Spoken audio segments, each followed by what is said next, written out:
7 декабрдан 11 декабрга чейин мектепте кыргыз тили жана адабияты декадасы болуп өттү. Декада 4 декабрь Манас эпосунун күнүнө жана доорубуздун залкар жазуучусу Чыңгыз Айтматовдун туулган күнүнө арналды.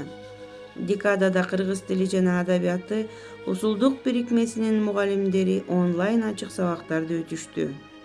Окуучулар менен онлайн кайтарым байланышы жүргүзүлдү. Мугалимдердин ачык сабактары жогорку деңгээлде өтүлүп, өз максаттарына жетти.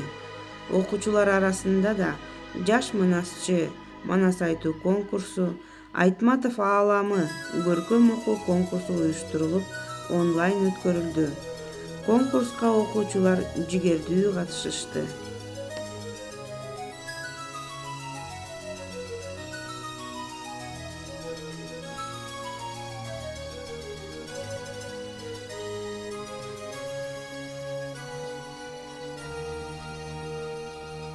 Kıyalımda akku bulup uçup жүрüm göl üstünün gök asmandın meykeninde balıksımal erkin süzüm alız geçsem kusam olup sağınam salkın dörüm altın gölüm ıssık gölüm sağındım men tolkun bürküm alız geçsem kusam olup sağınam salkın dörüm altın gölüm ıssık gölüm sağındım men tolkun bürküm